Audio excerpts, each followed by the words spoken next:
Strategy Battle Gamers to another GBHL YouTube channel video. You are here with your GBHL channel hosts, GBHL James and GBHL Steve. And we're back again for Speak, Friend and Question 131. Unfortunately you couldn't make the last one, could you, Steve? Very busy man. Very busy, because of course with the scouring of Cheshire out of the way, you've had a bunch of projects that have been sort of hanging on the back burner that have had to kind of come out and about and get started. We were speaking about earlier, I'm trying to get things done before the new releases. Yeah. Mr. Bilbo, and because if I don't, they'll never get done. So yeah, so I'm trying to soldier through a lot of different armies to get them painted and stuff. Yeah, and you had a good incentive to do that because you've just been to a Great British Hobbit League event this past weekend. Where did you go? It was the Filthy Orcses in Sutton, run by Owen and Dan. Okay. It was 1,000 point, and hence the name. You were spurred on to bring filth, and yeah, I didn't let people down. What did you take? I brought lots of filth. Goblin King, 3 Goblin Captains, a lot of war bands for them. The Undying on Fell Beast, a Budget Wraith maxed out on a Horned Fell Beast. 2 Shamans, one with a Dweller and one with 4 Spiders. Oh wow. So it was nasty, it was good. Did you do alright? How did you get on? It was alright, I won 2 games. There was only 5 games over the weekend. Won 2 games, 1 game I'd won by turn 2, but then ended up losing the game because I just started to get really lapped. I thought I can't lose this game and lost it. I'd killed these big things by turn 2 or 3 and lost it, so that was my mistake. And then I had a very friendly game with a very nice and very charming Mr. Tom Pickard, Lord of Middle Earth. Yeah, at Recon, and we love you, Tom. He's a great guy. Love you. It's the first time I played Tom. He's a nice guy. Yeah, he's a really nice guy. You can see why he gets voted best. Yeah, it's just like it's fun to play games. He is, and we kind of agreed it was Recon, but we said, oh, it's bobbins in it, Recon, so we'll just have a bit of a fight. And the last turn, I do these things, I don't know why I do it. Last turn, I'd kept my leader away from his filth, because his filth was designed to kill my leader, the Undying. He had Galadriel, Legolas and Floy, so Floy could negate me being able to use my Will as Fate, etc. And then obviously Legolas can one-shot him. And I'd kept him out of the way all game. And then for some reason, last turn I decided to just charge him in and put him in range for that to happen. And yeah, it happened. so he won 3-0. Wow. Was it 3-1? Was it 3-1? 3-1? 3-0. It would have been a draw. Yeah. But yeah, I mean, I could have quite easily flew the Fell Beasts off, got the Dweller off, got the Spiders off, but no. I'm not a massive fan of Recon. I wasn't going to podium or anything, so we just said we'll have a bit of fun with it rather than waste 2 hours. Yeah, I mean, we did. It was a great game. It was a great game, so that was a great game. And there were some interesting sort of army building rules for this one. So it was 1,000 points. You don't see too many 1,000-point tournaments out there. Yes. But there was some very specific rules. There was. You had to spend between 250 and 300 points on named heroes, but then that was it as far as named heroes goes. You couldn't have any more, so it was all like your generic stuff, so like shamans, captains, and things like that. Which, yeah, it did make it interesting doing the build. There was lots of things that at first, about 1,000 points, can bring filth, that popped into my head that I thought I can do this, this, and this. And then you think, oh, well, I can't actually do that. So yeah, it was a nice twist. I must admit, I'm not a massive fan of 1,000 points. No, it's a lot out of you. It's a lot of things. Yeah, and it does. 3 games on day 1, I was absolutely shattered. Like mentally shattered. Just trying to remember everything on the board, what I can do and what they can do, and thinking everything through. But it was good nonetheless. I enjoyed it. It was a good tournament, but yeah, 1,000 points. I think SBG 1,000 points is where, in my opinion, it starts to break down as being quite a fun, tactical kind of skirmish game. I mean, it still is those things, but there is so much to think about, and because you're doing 1 model at a time, kind of activations, I think 1,000 points, unless you are taking lots of big stuff, there's just so much to think about all the time. And I know that when I played at 1,000 points, it was a Mansfield tournament at Slayer Games. I think it's the only 1,000-point tournament I've been to. I was exhausted. Yeah. I mean, not just because I had an epic night out, but I was absolutely exhausted because there was just so much to think about. There was so much to concentrate on for the whole game. And after a couple of hours, you lose focus. If you're having to do that game after the game, 2 or 3 games in, you are completely goosed. But it's good to see some of them dotted around, of course, because variety is the spice of life. Now, this isn't a tournament review. This is Speak, Friend and Question. Of course, in the last Speak, Friend and Question, it was Ardacon special. Did you see any of it? I did. I watched it. Yeah, I watched it whilst I was playing up my late town. So it was a long one. Yeah. We had lots and lots of contributions. Hour and 40 it was. Hour and 40. Yeah, lots to talk about, and I had a lot going on. That's why it went up a little bit later, because of course I have found out that I'm having a little prince or a little princess, and there was a clue in the last Speak Friendly question. And not many people sort of jumped on there and made the guess. One person. I didn't pick up on it. Did you not pick up on it? When did you drop a clue? Drop a clue. Did you not see the colour of the Speak Friendly question background? No, I didn't notice. Didn't notice. Go and check it out, guys. In fact, go and check out the previous video. I'm not even going to tell you in this one. I'm going to leave you hanging. Go and check out the previous Speak Friendly question if you want to find out if I'm having a little boy or a little girl. So yeah, it was a very, very busy episode, Steve. We had lots and lots of questions in the last one. Of course, there's less questions for this one because I only managed to release Speak Friendly question. Yeah. I was going to do it Monday night, but then we have been the channel of hobby vlogs. Yes, you've been very busy, very busy. You've upped the competition. Everyone wants to make sure they stay in the lead. Yeah, it's not going to be like that all the time. It's just because at the minute, because I'm trying to get stuff done. I may as well log it and share it. Yeah, so that's good. It's content. Yeah, absolutely, and already got 3 times more hobby vlogs up than Tom. Even Harry's got one up as well. Tom can share mine. Tom can share yours. Tom can share mine. I'll put Steve and Tom's hobby vlogs. I think that when Mr. Harrison does a hobby vlog, we should make such a massive deal out of it. It should become like Tom's hobby party vlog poppers, party poppers, and everything. When he makes a video on his own, that'd be incredible. Not using Damien's camera and not relying on Damien to edit it either. So your Azog Hunters showcase cannot count. But yeah, so we've been lots and lots of hobby vlogs. So Speak Friendly question didn't go out until Wednesday. I do recommend, if you've not seen that one, do go and check it out, because there's loads and loads of stuff about Ardacon. There were lots of questions, which was brilliant. Did you enjoy the idea of having a special every now and again? Yeah, I think it's a good idea. Talking about specific topics. Because you do sometimes get people who comment in Speak Friendly question and they say they couldn't think of a question and stuff. At least if we give some sort of subject, you don't have to stick to it. Yep. But it's a nice theme to the episode, I think. Yeah. Absolutely. It's a good idea. And it was great for me to be able to answer some of the questions which have been popping up. There have been a lot of common questions, and a lot of them, I have to say, have been coming to my Facebook. Now, if you are on my Facebook at all, then you might have seen that I'm actually not particularly active on social media at the moment.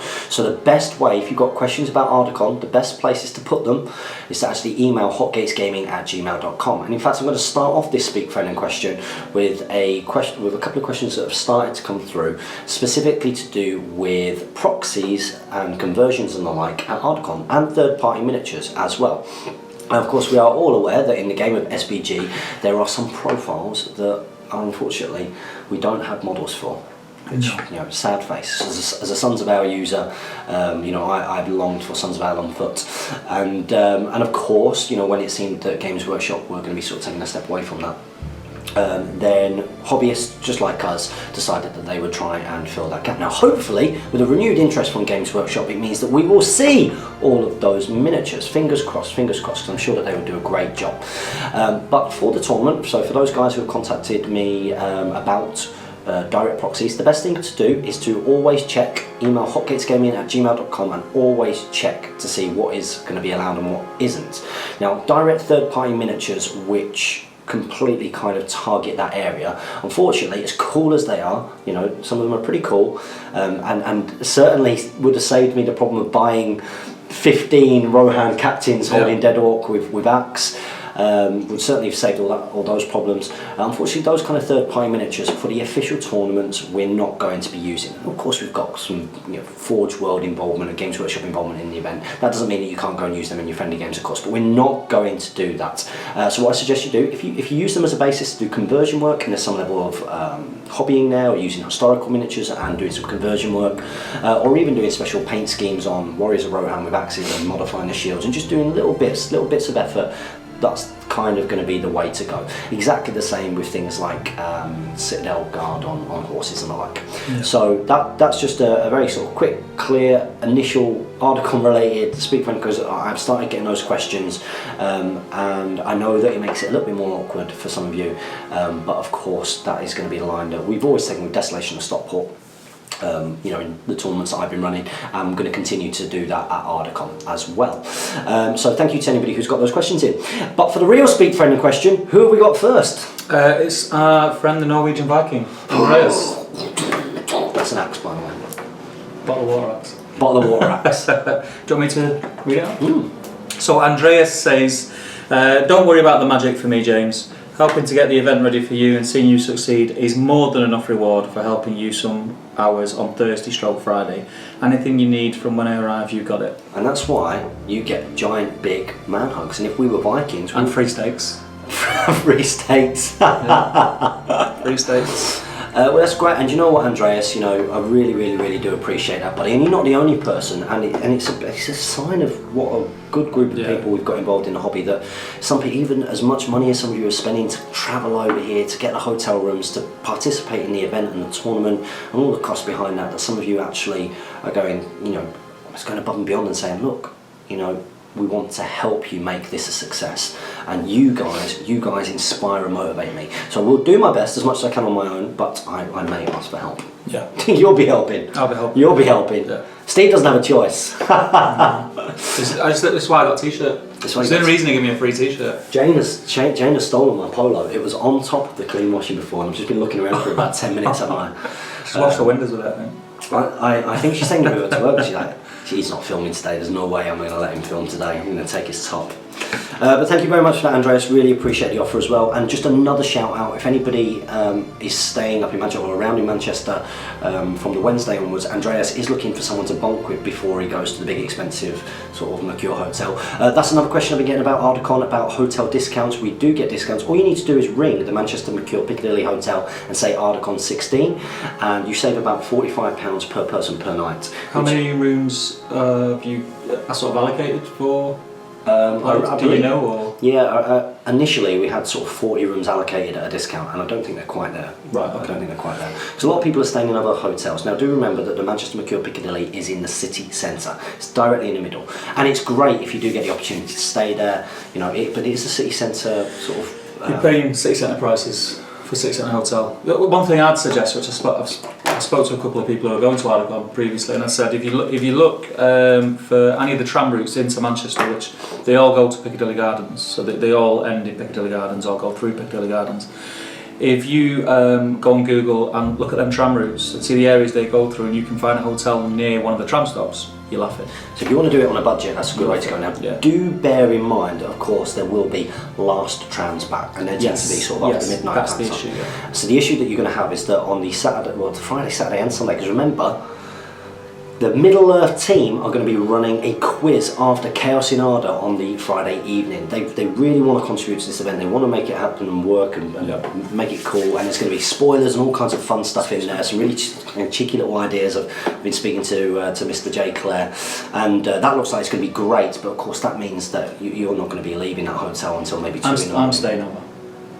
Have you got a place, or are you staying with me? I'm staying with you, mate. Looks like I'm going to have to get a room. Yeah. Looks like I'm going to have to get a room. Yeah. Looks like we're going to have to get a room. It'd probably make things easier. Yes. It'd probably make things easier to get a room on the Thursday evening, get everything into that room on the Thursday, and then just transport everything, and just use Thursday to transport everything into that room. Yeah. That's not a bad shout. It might be worth the extra. No, I may as well do it. I'll do it. But yeah, so do bear that in mind, that the events will be finishing quite late, so if you are going to do that. But it is a beautiful hotel, it's a wonderful venue, and we are right in the centre of Manchester. I think if you can stay in the city centre, do it. If it becomes a cost thing and you do need to, don't let the cost thing put you off. That was the point I was making. There is absolutely. You can do it on a budget also. Absolutely. But staying in the hotel or in the city centre is going to be more beneficial. To give some of you guys an idea, so when we do Desolation of Stockport, people come and stay in really, let's not make a lie about it. The Britannia is an awful hotel. Yes. But it's like, what is it, 35, 40 quid a night or something? It's cheap. But it's not as bad as some of the hotels I've stayed in. No. I stayed some terrible ones in Mansfield. Where else have we stayed? Well, where I stayed at the weekend was like the Bates Motel. Yeah. It seriously was like the Bates Motel. I think Mansfield as well stayed in the roughest hotels actually. I think, or some of the it's Cholmondeley Lodges. Cholmondeley's up there. Yeah, Cholmondeley's up there. But it's got character though. I think it's only got character because we make it have character, to be honest. You can do this on the and bear in mind that Stockport train station isn't too far away from the Northwest Gaming Centre. It's about a 10-minute walk, about a 10-minute brisk walk, or a 2-minute taxi ride. And the hotels around there, they're dirt cheap. If you go to Stockport station, there is a train every 5 minutes. Every 5 minutes to Manchester City Centre, and a train, as long as it's direct, will take about 5 minutes. Even the ones that stop off at like Levenshulme and Longsight, it's 10-15 minutes to get into Piccadilly. It's right by Piccadilly station. You walk down the ramp towards Manchester, can't really go anywhere else unless you decide to stray off the straight and narrow, and you will see the Mercure right in you can't not find it. Get to Piccadilly Gardens, you can see it, so you'd be alright with that. It's a good job we've not got many questions because we're already 15 minutes into this and we've answered one thing. So next up we've got a question from Jericho Jackson, who of course is going to be coming to Ardicon. He's coming from New Zealand. That's amazing. That's amazing. He's going to join the North American team by the sounds of it. Is there? I think so. You can join my team if you want. What team? I'm recruited. Me and Dave Fredericks. Me, Dave Fredericks, and I think Ian Spiller so far. Oh, that's cool. Yeah. That's cool. So you're not going to compete? If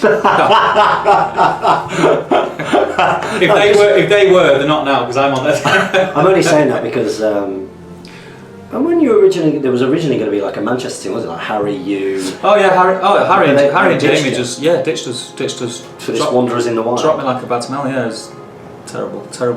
They got a better offer from the writer of the game. Yes.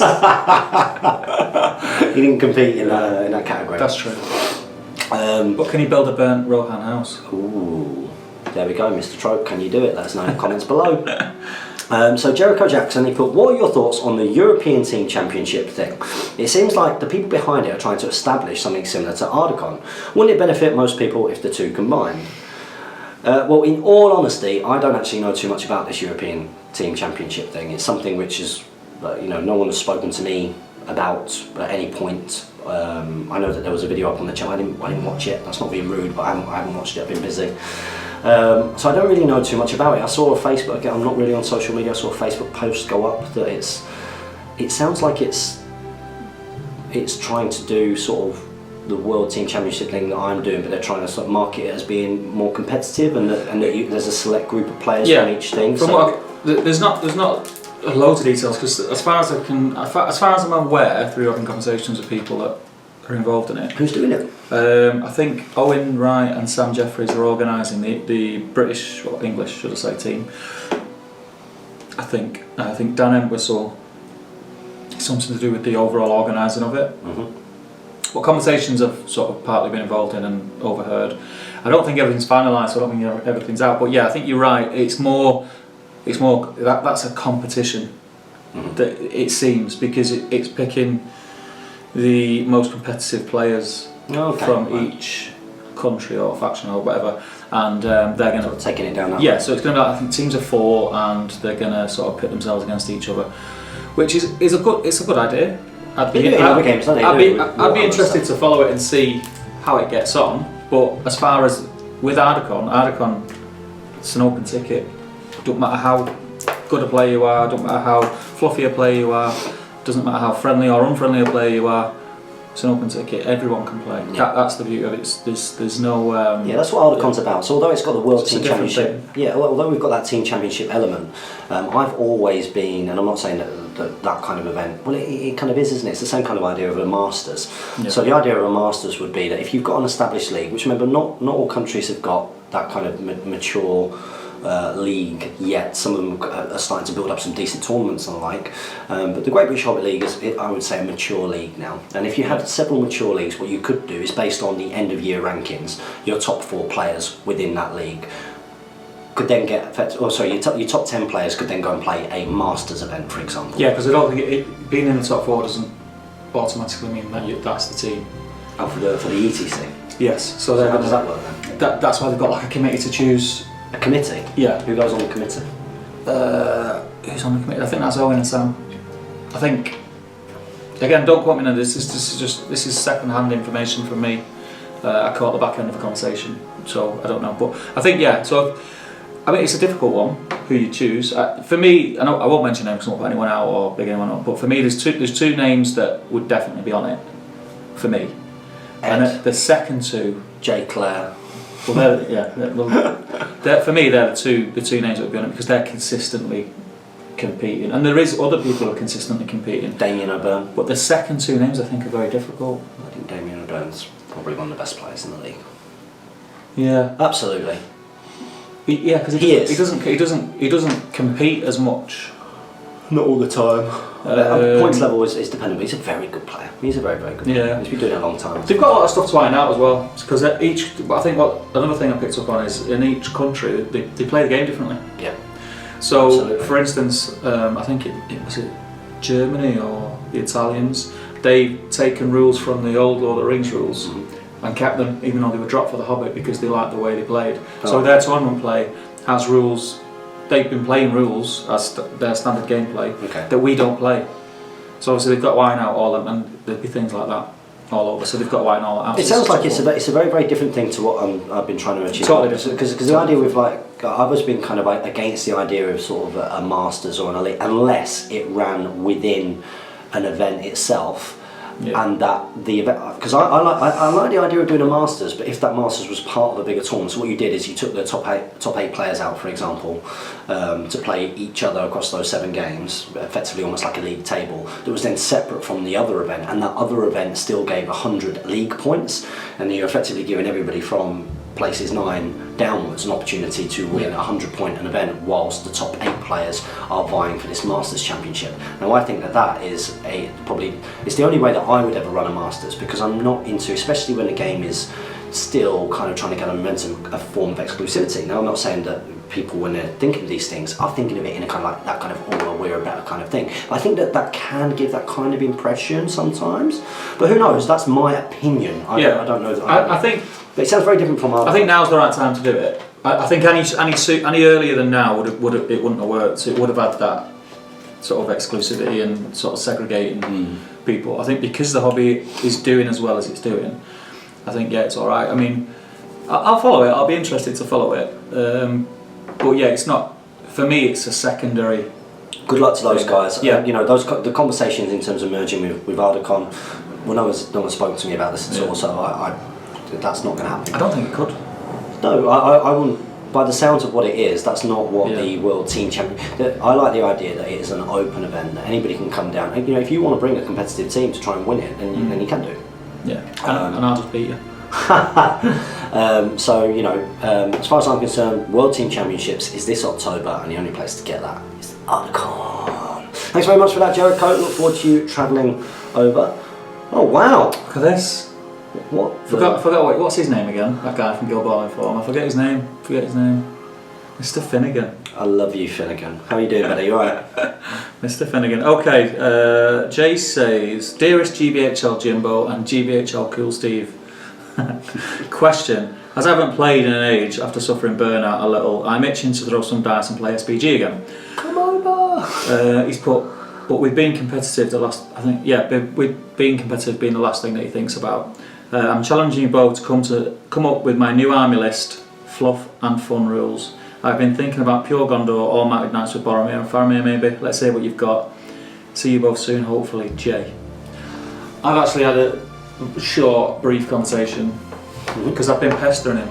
I take full credit for you coming back into the Hobbit. Or blame. Yeah, I take full credit because I've been mithering the life out of him. Because it's been too long, we've not seen him for a while. Yeah, I miss you, Jay. Yeah, not seeing you. So love you, brother. I'm trying to get him to come to Longbottom. He's having none of it, but he sold off a lot of his Hobbit forces, hasn't he? Yeah, well, he sold us out, didn't he?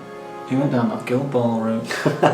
I don't know anybody else who's doing that. Started working for him and stuff. But no, I think that's a good idea. Gondor is a cool looking army on the table, and you know, all mounted Gondor. You could go with that. You could go with that theme where Faramir, storms out of Minas Tirith, but then you couldn't have Boromir in it, really. You just have to have captains. That's the all-mounted theme, isn't it? Someone else who does that is our good friend Al Wood. Yes. He does the all-mounted Minas Tirith theme, which I think looks really, really cool. Yeah. And, you know, for a lot of people, I know a lot of people out there, that's one of their favourite scenes in the movies, you know, with the song over the top and charging out. It's very kind of like the Scots Greys charge in Waterloo, the movie. Yeah. So I think that would be quite a cool theme. I think other things that are really cool. He wants it to be fun though. I mean, I'm not convinced that he'd have a lot of fun with it. Thorin's Company's fun. Thorin's Company's fun, and I'm sure you've got that. I don't think you've sold it. I'm sure you had a couple of copies of that. Points, company, the fellowship, stuff like that's fun. Like really fun. What are you taking? What are you taking it to? Are you thinking a long bottom? Let us know, because if you're thinking a long bottom, we know the points cost. Depends what you're taking it to. At high points, you might have quite a bit of fun with it because you'll have a lot. So that initial getting all your nights shot off the horses in the first couple of turns, you'll be able to take that on the chin and still get a charge in. So let us know what points value you're thinking of, and if you've got a long bottom. Maybe this is a good opportunity as well for the subscribers out there to get involved. Help our good friend Mr. Jay Finnegan, who's coming out of his box. And if you can't think who Jay Finnegan is because you knew, if you look back, there's thousands and thousands of, they're called memes, aren't there? With Jay Finnegan. Memes. He's the most memed GBHL dude on the group, I think. Yeah. What's it called? Blue Steel. Blue Steel from Zoolander as well. I think so. Yeah. But yeah, comment below and maybe come up with what do you think would be the fluffiest army that Jay Finnegan could put together to get him back involved in that. A realistic one, not like Hobbits, because I know he had Hobbits but he got rid of them, so he's not going to be able to get a load of Hobbits in time. So something that's realistic that he can get his hands on. Next up we've got Andreas the Norwegian Viking again. He's put, you need to shave, James. No. One only needs to trim and style your beard. Big smiley face, could not resist. Well, yeah, I mean it grows back quick when you've had one, doesn't it? It's like the face wants beard. Yeah, I had my trim yesterday. Yeah, looking smart. Suits you. Trimmed it up. Suits you. You're trying to film. I was homeless. If we'd have filmed this yesterday, I don't like I was selling a big issue on GBHL channel, but you didn't on Tuesday. Because on Tuesday we were at Altrincham Wargamers. By the way, if anybody out there is watching from the Manchester area, Northwest really, there's people from Northwich and everything come over. Yeah, people from Liverpool come down and all sorts. On a Tuesday evening, there is a wonderful club up at Altrincham Wargamers, and it was heaving on Tuesday. It's my first time there for ages, and it had a lovely atmosphere. People playing all different games. We had to go with Star Wars Imperial Assault. We did, yeah. Our good friend Matt Woods. Yeah, because there was that many Hobbit players there, I couldn't get a game in because they were all paired off. There you go. So we were playing that, and Matt Woods, he's a lovely guy. Yeah. We love Matt. Doesn't know how to play Imperial Assault though. He doesn't, but he's just got it. I sat for an hour and a half while he read the rules.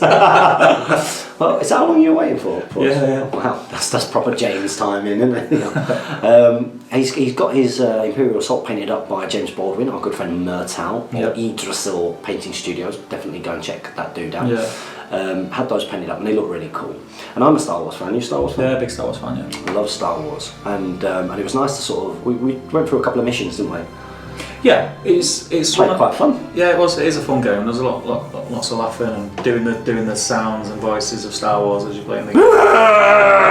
You were quite good at the chewy. I'm not doing that on camera. No. Don't be a Jamie. No, we got you involved to be more fun than Jamie. No. Come on, Jamie never used to do his cool impressions. It's not the right. Come on, what was it? I can't do it. You did it. No, can't do it. Everybody bully GBHL Steve here. Like, get in the comments below. He does a great Wookiee. Buy me one of them masks that woman had on Facebook. One of them chewy masks, and I'll do it. Nice. All right, we'll do that. So we were playing at Altrincham Wargamers, and I have to say, I thought that your beard looked alright. You're definitely filling the void where my beard was before. You know that. Yeah, he took quite a bit off yesterday. He said how did I want it. I said, oh well, I just want it neatening up, take quite a bit off. Yeah. Because it's getting to the point now where I've got more hair on my chin than I've got on my head. Yeah. That's a good look though. You should shave the whole thing off. Oh, it's gonna come off eventually. I'll have to admit defeat. Or whiz it off. You got any just for men or anything? Or not? No. Where you received it? Or just on the top? Just right on the top. Yeah. Just on the top. Because your received line's not too bad. Well, that's been like that since I was about 19. Yeah. That doesn't. So that's not too thin. It's getting there. Getting a spot on you. It's only tall people like me that will notice that one. I just whiz it off. Just fighting the fight. Well, a minute. Keep the beard when you're doing that. So thanks very much for that contribution, Andreas. Loving the beard love from you as always. So next up we've got Jeremy Smith. Jeremy Smith. This is your first opportunity to do a. What is it? Jeremy Smith signing off. He's got loads of questions. He says, hello fellow SBGers. Number 1, a banner bearer and warrior in base contact, both are not prone due to, I'm assuming it means the duel. The banner dies but not the warrior. Can the banner be passed? You know the answer to this? I think it can. In base contact, aren't they? Because they're in base contact. I think the issue with this comes down to when you're knocking your warriors down. So the bases are not on the floor, or they might have moved, or the way you've laid them down means that they may not be touching. But yeah, they're in base contact. It's just that you've knocked them down to simulate that action. And I like the trick to that is the discs that they've now become a thing. You're welcome, by the way. Other people trying to get in on that, Steve. Yeah, but you don't have to use them. You could use elastic bands, loom bands, anything. Just put a marker on them to say the problem. We don't like models being knocked over, chipping models and all that. But yeah, I like to imagine. Look, a knockdown model, even if one of them is, even if the banner is dying, I can imagine he's on the floor and he passes it over to his pal. Like, keep hold of the King's colours, very kind of Sharp-esque. In fact, I had the Sharp series on the other day, whilst I was painting my Iron Hills Warrior dwarfs, which is quite cool. But yeah, that's what I imagine. So yes, I'm pretty sure. There's nothing that says you can't. As far as I'm aware. I'm sure it says if another warrior is in base contact, you may pass the banner. Yeah. So question number 2: can you mine a D3 roll to see how much your strength goes up to when the person is striking? No, you can't do that. Can't do that, buddy. Number 3: when rending a prone opponent, are strikes doubled? No. Now this is an interesting one because that's been played as yes by a lot of people in the Great British Hobbit League for a long time, and then that's recent. That's quite a recent thing that's been cleared up, isn't it? Yeah, I think it's something that's been cleared up since the sort of the Middle Earth team have become involved, and they've kind of said, well, actually, if you read the rules properly. Yeah, if you read them. No, you can't. I think it's just assumed, isn't it, that when a model is prone, that you're. Because you get double strikes on a standard normal attack. If you choose to do a monstrous attack, it's a different set of rules, and you adhere to the rules that are that monstrous attack, so they don't double because they're not down. It's irrelevant. Which is so much better knowing that. That's so much better because it means that you don't just, because that's what you want in rules. You don't want anything to just be like, automatically this, automatically that. I like the idea that there's a choice there. Well, hang on a minute. If I rend this, I'm strength 6, defense 8, so I'll need. I would need is strength 4, so I'll need 3s if I rend, but I've got 3 dice, or I'll need 5s, and I'll have 6 dice to get 5s. What am I going to go for? You know what I mean? So I think that is good, much better. Yeah, definitely. Question number 4: can a warrior who starts in base contact with a friendly attempt to charge a terror causing opponent, fail his courage? Can he then still support with spear? I've had this. And because he's not transfixed, is he? No. When you fail your courage test, if you read the rules, the courage test says he can no longer he can't move that turn. It doesn't say anything about even shooting. It doesn't say he can't shoot. So as long as he may be within an inch of that enemy, and then the other guy comes round and charges the enemy, so he's in base contact with both, then as far as I'm concerned, yes, he can support. And I think that was cleared up at some point as well, that yes, he can. It just says he can't move. Yeah. I think that you're right there, Mum. I think that you're right, because he's not. I think people get confused because he can't move. They think transfixed or automatically in their mind or immobilised, and it doesn't work like that. So I think that you can. And it's that thing that when you play a rule a certain way for so long, you kind of start to think that's fact. Yeah. Even though you could have been playing it wrong, and So unless anyone knows for a fact differently, then he's fine. He can still support. And number 5 and the last one: if player A calls a heroic channeling and player B calls a heroic move, and the channeling, who goes first? Hope things go smooth for Ardacon. First stage of Smith signing off. The person who's called a heroic move. Yes, heroic moves go first all the time. No? Heroic move basically interrupts the order, the priority order, as it were. So if a heroic move is called, if they call channel and you're like, I'm calling a heroic move, and I'm going to call a channel, the heroic move will go first. Of course, the person who called the channel might say, I'm going to call a heroic move as well.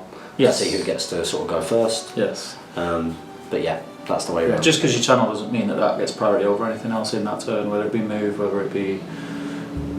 You can't channel anything, you only channel magic, so it's going to be a move phase anyway, isn't it? Yeah, so it doesn't mean, so it's the move that goes first. Absolutely. So thanks very much for that, Coral. Yeah, here we go. We can read this one out. Jeremy, are you at Nova Open? Hopefully I will see you there. So next up we've got Jericho Jackson, and he is the only person, I think, looks like it, who has sussed out whether I'm having a little boy or a little girl. And Jericho says, you're having a girl, the background is tinted red. It was tinted soft pink. Because now that we know, yep, we are having a baby girl. Could not be more chuffed. Congratulations, man. Thank you very much. You knew already, I told you on Tuesday. Yeah. But yeah, just couldn't be more made up. Scam was amazing. She looked like she was hiccuping away. You've seen the Scam picture, hand coming up to her. That's just mad, isn't it? It's amazing. And you can see features. Yeah, it's crazy. You're looking and you're like, the nose or the profile of the mouth, and you're starting to see stuff. And even though that can all change, it's just incredible, mind blowing. So yeah, Jane and I, we couldn't be happier. We are having a little princess. So well noticed, Jericho Jackson. So next up we've got Nick Powell. Nick Powell says, thanks for the answers on the previous episode. Contribution number 2, are mummoks even a good option for Harad? You ever played mummoks? Used them. I played against them. No, you ever used them? Never used them. I've never used them, but I'm assuming the answer to that would be yes, depending on your preference, because now you see quite a lot of mummoks, I think. So we've got a good friend of ours, Dan Entwistle. He's kind of known for using mummoks. He's a very good player, so he kind of. I'm sure I think he would be the first to say that. He did quite well with them. There are certain situations that they won't. Well, that's because he's a good player, and this is the kind of game that it rewards player skill. So you can take a filthy, broken list, but if you're a terrible player, a player who is a pretty good player with a not so filthy list will probably still triumph, which is a good thing. It's a good thing. So Dan is a good player, but I'm sure he would be the first to admit that certain builds of Mummok aren't that competitive, and at certain points cost they're not as competitive, and certain boards, of course, there's board scenarios that he's going to struggle on. Because I mean, they can't go into terrain or anything. So seeing Mummoks on Lake Town at my tournament was funny. Couldn't do anything, right? No, he could, because his base is so big, so he could straddle. And He could straddle platforms on Lake Town and Goblin Town. Cool. It's good. It's good. I think it's one of those things though. Is if I played a Mummok, as an example, if I played a Mummok after filming this, and I've never used a Mummok before, and it would probably be terrible, shocking. But if I persevered with it, and you learn from your mistakes what you can and can't do, you'd get better with it. I'm not saying that you'd become awesome with it and win everything, but you'd get better with it. I've done that loads of times where I've tried things, it's not worked in game 1, and then put it back, and that's just due to inexperience. There are certain builds of Mummok which can work quite well. I can remember when I first got involved in the game, a lot of people would talk about, although I'm not sure whether this is what Dan does, but a lot of people would talk about things like doing the stones upgrade and having poison stones and having Karna, watch the Karna on there. He done me in with that. Who, Dan did? Yeah. Cheeky monkey. Yeah, I think one of the first games I ever played him, I had I can't remember what I had. I think I had quite a filthy list. And I charged into his Mummok or something, thinking, got you in now, lad. And he went, yeah, I'm going to throw those stones at you in the poison. So I re-rolled, killed whatever it was, and it was quite a big thing, and that was game over. Yeah. Game over. Yeah. So there are certain things they can do which are pretty good. I think that the thing is when they get to do what it is that they want to do, because really it's the trample. And if when they manage to move off first, then that's pretty big and pretty key. But I've taken down a couple of Mummoks in my time. I think if you were going to say what is a competitive build for Haradrim, you wouldn't necessarily think Mummok first. No. If you know what I mean. So I would not think, right, if I was going to build a competitive Harad list, I'll go for a Mummok, because that's the kind of way around that I look at it. So that's not to say that you can't be competitive with them and that they can't do well and that they're not good, but if you want to get a Mummok, get one. Yeah, and, I was just saying, on the other flip of the coin is, it looks cool, it's very themey, so if that's what you're going for, go for it. I think you should do it, Nick. Thank you very much for your question. So next up we have got Matt M. Is it me? It is. No, I don't know. Oh, did you? Yeah. Hey guys, have you ever played Star Wars Armada or Imperial Assault? If so, what are your opinions on these games? If not, it might be worthwhile to look into them for a Let's Try Tuesday sometime in the future. Keep up all the great content. Have you played Star Wars Armada? No, but there's Chaz and who else was it? Dave. Just a couple of people who play it at the club. Chaz. That took you ages. Yeah, because a lot of the young, they won't know what you're laughing at now. Snooker loop, yeah. Yeah. Yeah. Type in Chaz and Dave. Don't chat. Rabbit. Don't. It'd be your biggest mistake of the day typing that in. Yeah, some of the people who watch sort of Only Fools and Horses. Yeah, it's that kind of thing. You put a pony in your pocket, put your suitcase on the back. They won't know. They're all young. Don't ask questions then, brother. I'm your man. It's a tune. So yeah, there's a few people play it at the club. Yeah. So we'll definitely give it a go at some point. Possibly film it. Mm-hmm. Maybe learn the rules first and then do something on camera. But yeah, we've just been talking about Imperial Assault. I think it's a really good game. Yeah, I think what we're quite keen on, Steve and I, is to we want to really bring back the Let's Try Tuesday. We're making a big effort with a lot of different bits and pieces to showcase things on the Let's Try Tuesday, and then we're looking to film sort of campaigns and effectively pilot series for various games over on Hotcakes Gaming. So that'll be the same with a lot of bits and pieces. So. Expect a Saga one at some point. Yeah. Vikings done or sent off, or I'll do them. I don't think that'll take that long. yeah, because a lot of it's chainmail and stuff. Yeah. So Saga, I know that Jamie wants to do that as well. Imperial Assault. There's the Battle of Five Armies. There's Age of Sigmar, 40k. There's all different kinds of things. So do expect to see. It's a big priority for Steve and I is to start getting these. Getting these things painted up so we can do the Let's Try Tuesday and then do a kind of pilot series over on Hotcakes Gaming and see what kind of support we can get over there, because of course Hotcakes Gaming is a fantastic way, if you enjoy the content that I'm involved in personally, of supporting me and Steve I suppose, sort of going forwards. Well, they support me, I support you. Imperial Assault, we enjoyed that. It was good, it was really good, yeah. Picked up the rules fairly quick. Yeah, I think the thing was just knowing what all the tokens and little bits and pieces did and what the different dice did and things. But I mean, I watched it for 10 minutes and then I kind of got it. Yeah, it's good. It's very simple, it's fun. There's a lot of it's a kind of game I think that actually you want to play for a day rather than... Yeah. You could do like a level a night. I think that's what you would do going forward. I think just getting everything out. Get everything out. If you've got a space where you can get it out and leave it out. Yeah, it's one of my problems with but that's what you do. So let's say for example James was going to her mum's on a Sunday. You're like, right, and I had Imperial Assault. I'd invite you over, 10 o'clock, get some bacon bites, get Matt over. Yeah. But it'd all be set out already. You'd have 3 levels set out already or something. Yeah. You just do, and you do the 3. But I think if you're going to do a night at the club, you probably set up 1, and then you just do 1 and go home after that. Don't try and do 2 because we cut it fine. Yeah, but we didn't get started. We were 2 hours in before we started. True. But it's the same issue that I've got with X-Wing. So for example, whenever I play X-Wing, it's a game that I think is really, really, really, really good. Like, is Armada pretty much? Kind of, but it's on a much larger scale. So it's like the Battle of Five Armies for this. You know what I mean? So you've got your big ships about that big, and then if you want to get an X-Wing, you get like groups of but I believe it plays in a very, very similar kind of way. But the thing with X-Wing is that, and it's because I'm not organised, I should get it all organised ready, but to set up a game of X-Wing and get all of the bits and pieces out that I've got, like the tokens and the cards and everything, it is a bit of an effort to put it away. It takes longer than it does to play again. In some ways, in some ways. But that's down to me not being organised. So thank you very much for that, Matt M. And wow, what? What?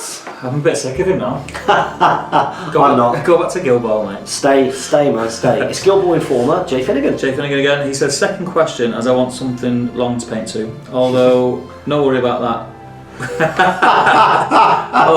although no worry about that, the way James can waffle on. Smiley face. What did I say to you when we got the question? We've got like 10 questions. I said, don't worry, I'll fill it out. We'll waffle. So he says, favourite on-table SBG moment today. James, yours definitely ain't the Son of AR game we had at GBHL. That is the worst. Not the worst game, because obviously me and you had a good, but that is the worst kind of defeat I've ever had. Like, it was awful. Just to give you a little bit of an example, people. So there, I've got this cracking Rohan army. Just painted these Sons of El. They're fantastic. Now Jay had got some Mirkwood Rangers and he had some Rivendell Knights. Now Rivendell Knights are great. Okay, but Sons of El jumping on can have the 2 attacks, right? You know, so that wasn't a problem. And of course I would be wounding him on 5s, and if I got the charge off, he would be wounding me on 6s because I'm defense 6s, strength 3. If he charged me, then he would need 5s. Jay Finnegan proceeded to 1 dice the game on me. So I'd go in for a combat, I'd roll a 6. I'd get a 6 or a 5 or something like that. 1 dice, 6. To kill, 1 dice, 6. And that was the game! That was the whole game! There was one moment where in my exasperation, I charged like everything, including like Aomer and everybody in on like 1 Mirkwood Ranger, so the Mirkwood Ranger got like a bunch of attacks and everything. You know what I mean? And of course then he won the roll off, won the fight, and then killed something with it. 6, 6, 6. Those black campaign dice, man. Black campaign dice. They destroyed me. They destroyed me. Worst gaming experience ever. He says, I think I know Steve's. Yeah, here we go. Don't throw mud, mate. I'm telling you. I think I know Steve's. It's either Gilgal had been trapped by Bozza, Faramir, and a load of knights, turn 1. Yeah, and Gilgalad coming out on top. That game was unbelievable. I smashed him. Trapped Gilgalad with my hero. Bear in mind, all my heroes had all the might that they started the game with. He was trapped for about 4 turns, and for 4 turns, he just 1 by 1 killed everything with Gilgalad. Couldn't. 1 dice, 6. I almost swore then. That's how. It's still still wrong. It still touches me there. Or Legolas showing the Goblin King who's boss with Orcrist turn 1. Yeah, twice. Yeah, I don't think that was your skill, mate. I think that was my naivety getting into a fight with Legolas who had Orcrist with my Goblin King. But I don't see on there when Alfred was taking feral berserkers out left, right and centre on his own and he's unarmed. I thought that'd be on there, mate. No. Or Alfred using a point of might to come on in Challenger Champions on the right board and then giving the twins a load of might to kill my 3 hunters. Yeah, it's a terrible cheat. It's a terrible cheat. I prefer to remember the occasions like that Get Buck Bat at that time versus his Isengard. In fact, that's my greatest game. where like I shot Mahur in a turn, killed him, and then just moved my whole force round and just pummeled through your flank and then into your crossbow. You couldn't shoot without shooting through all of your flank. It was just beautiful skill from myself. That's probably my favourite game, favourite SBG moment to date. And in all seriousness, what is your favourite SBG moment? Ever. Don't say the Goblins versus the Eagles then. Oh, that one where I didn't lose a goblin. 30 years of hurt, like the England song. 3 whole years of hurt. I don't know. Never stop believing it was that game. I don't think I could pick a favourite game.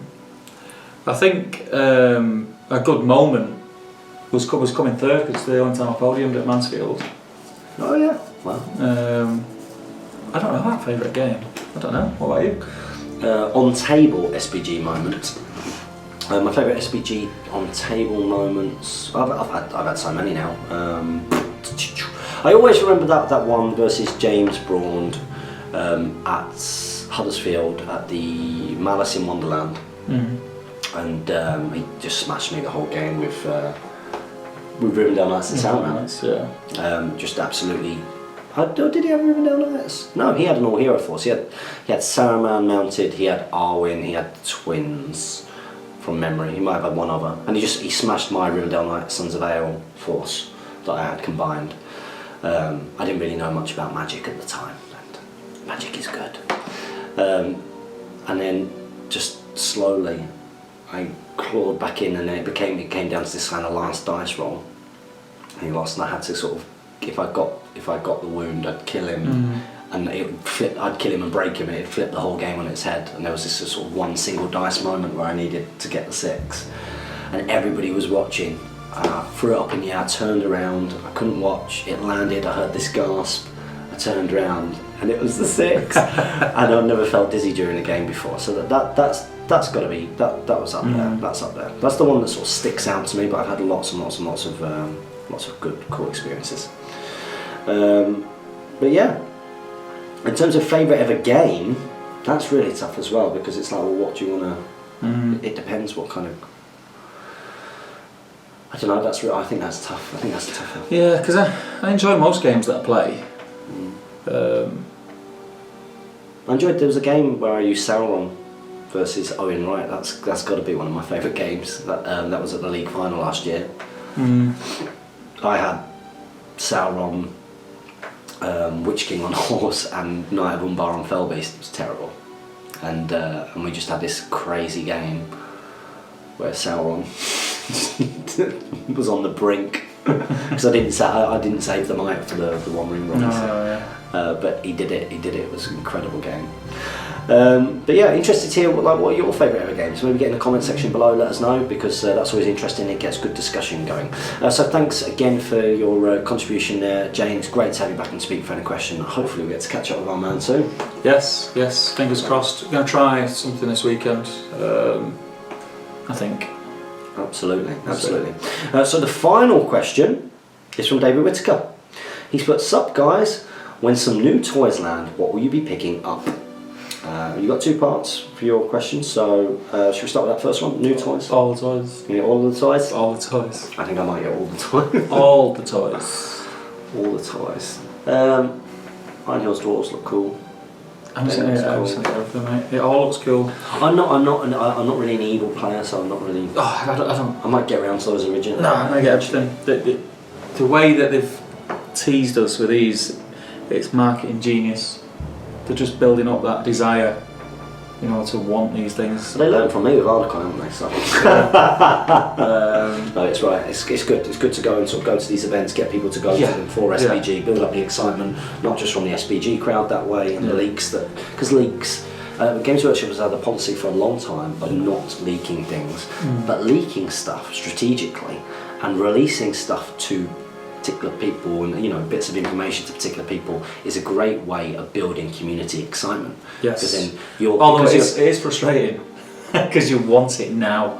Yeah, but that's great. Yeah, it's good. It's good. That's great because then effectively you've just got a bunch of people who want to know more, and your player base becomes your marketing tool. Yeah. Because your player base talk about it then. Yeah. Because they talk about the possibilities. What could the profiles be? And it creates a buzz, and that means that when they come out, they will sell. And that's something that hadn't really been happening with Games Workshop kind of across the board. But using the forums, using the Facebook, using these little events, getting involved in the independent events, and just giving not everything, but just enough information and trickling that through is a great way of marketing products. Just the interaction that the team have been just getting involved in the community the way they've been doing. I think it's absolutely it's one of the best ideas they've come up with, and it's not only beneficial to them because we all feel part of it. I feel part of it.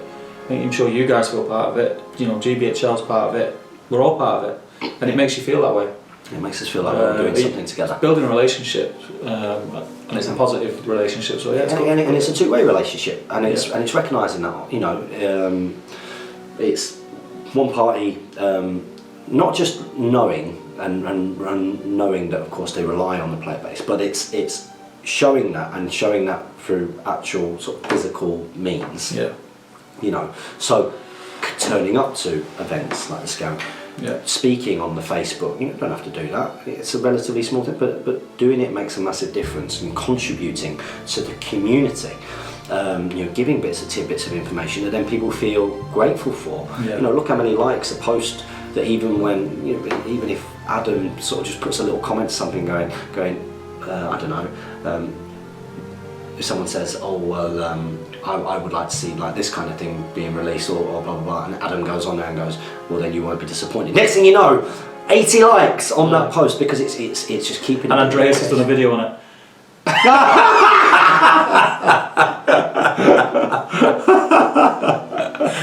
It's true, right? Yeah. Absolutely, good on him. So yeah, I think I'll probably get the Iron Hills Dwarf stuff. Because I don't see. I would probably get a warband of Iron Hills Dwarves, and maybe the Siege thing, depending on the rules, and definitely Dane, just because the model's beautiful and I want to paint it. Yeah. So that'd be cool. Next part of your question, David Whittle. Also, will you be at the Warhammer World Doubles events in September? If so, who will you be partnering with? I want to go. I've got to get permission first. Just gonna lay it out there.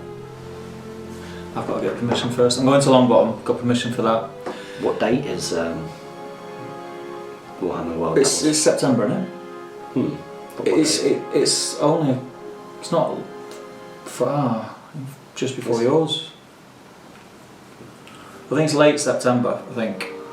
Is it late September or is it early September? Because I'm sure one of the things was all. If it's early September, kind of clash with Nova. If it's early September, it's highly likely I can't go because I'm going to Longbottom. Mm-hmm. So then I'll have to have a couple of weeks where I'm being a husband for the weekend. Mm-hmm. If it's late September, might be possible. Yeah, when she's had a few drinks, I'll ask her. And go. But yeah, I'm not making any. I can't do that with Jane anymore. Can I? I'm not making any plans to like teaming up with anyone yet because I don't even know if I can go on. It'd be unfair on them if I did and they don't get another partner, and then because 2 people have already asked me and I've not committed to anything because then I'd have to let them down. So, but I'm hoping to. I think it'd be really cool. Yeah, and I think that excitement has started to grow a bit behind that, and I think again one of the main reasons, because remember doubles hasn't done, no offence, but the doubles events that have been promoted over the last few years there for SBG haven't done as well, I'm sure, as they would admit that they would like, but they've got a good upsell thing going on here, because they're releasing new information at each little event that. Well, I say little, but each event that they're running, it encourages people to want to go and be part of those events. Yeah. To be part of that. Don't get me wrong, I think Ardacon, without it coming across as sort of a form of arrogance, because of what Ardacon was trying to do anyway, I think that Ardacon would it was already kind of booming and being busy. But it's great that, for example, they were able to do something to contribute to the event. By actually saying, well, we are looking to tie our release schedules in with this, so it'll be your first opportunity to pick certain things up. And of course, not saying specifically at the moment, because what the last thing that we want to do is sort of miss a deadline or something. But it looks very, very likely that will happen. Not the thing that originally was discussed, because that's been pushed back ever so slightly. But stuff will be there. So. I think that kind of thing in turn, it makes you feel like, well, hang on a minute, if I go to Warhammer World Doubles for the Hobbit in September, is that also going to provide a first opportunity to pick something up? I'm just going to put that out there, because that's not confirmed, but I would not be surprised with this being their event just before Ardacon that something is released at Doubles. Did you see the thing? Did you see? Because to drop a minute again, Andrea's on a video on with the little tips and secret sort of squid. Well, it wasn't very secret the way they done it, but there is going to be a release there. The toe thing, was that the toe thing? No, not that. No. That's just I don't think that's going to be released, is it? That's just to show us what's coming. Yeah, I didn't think that was going to. The thing that they apparently is Fate the Witch King set. Yeah. The limited run is going to be available there. Yeah. That weekend. So if you've not got it, it's well worth just going for that, to be honest. Absolutely. Because it's a great set. Have you got it? I've got it. It's awesome. There you go. Awesome. There you go. So that's the kind of thing that we've got to look forward to. And whether it's an old product coming back like that, or whether it's actually going to be the first run of some of the new models. Who knows? But that's one of the things that's going on at Ardacon. So, for example, anybody who's not even keen to come and play necessarily, just go and have a look. Who wants to just come and have a look? There are spectator tickets, which works out. I mean, even if you come for a day, it's the same. But if you want to be one of the first people to actually pick something up, then Forge World have got a massive stand. And remember, Mr. Trope will be doing a talk, the Middle Earth team will be doing a quiz on a Friday night, so they're very much involved in these types of events, I think, going forwards. I'm not going to be able to go because Nova and Longbottom is obviously going to take up from Bank Holiday. It's basically taken up a week from Bank Holiday weekend, so the 28th. I'm not going to be back until the Sunday evening, Monday morning, and then everything is going to be about Ardacon for me. I'm just trying to get the dates up. I might try and run down maybe on like the Saturday evening or something like that. I was just about to suggest that if you fancied nipping down, Yeah, we could just having a few drive drinks, down, see everyone. We could just drive down there maybe on a Saturday evening, see everyone after I finish work, because I finish work at 4. That'll be more doable than the 17th and 18th. It's too close for me for what you call it If I don't go and you go just to nip down, I'm thinking of doing that anyway. Just see everybody catch up. Yeah, I might come. And, I might just come. obviously So, show a form of support to the event as well. Yeah. So yeah, we might be there, but we might not. We probably won't be playing. £5 an autograph, innit? Sorry? £5 an autograph. An autograph. Oh, with GBHL Steve. Yeah. You come out with a picture, don't you? I'd do them for free because they're common as muck. So guys, wow, look at that, fleshed out 10 questions to an hour-long episode of Speak Friend and Question like a pro. This will be out Sunday because we filmed this on Thursday. Remember, if you do want to get your questions read out, you need to get them probably done by the Thursday this following week. Good to have you back. Thank you. Might be us next time, might not. What we shall see. Don't forget to comment, like, share and subscribe. Support your Hobbit hosts in the links below. Make sure you check out our Facebook page and follow us on Twitter. Support your Hobbit. Nice! And happy strategy battle gaming. Boom.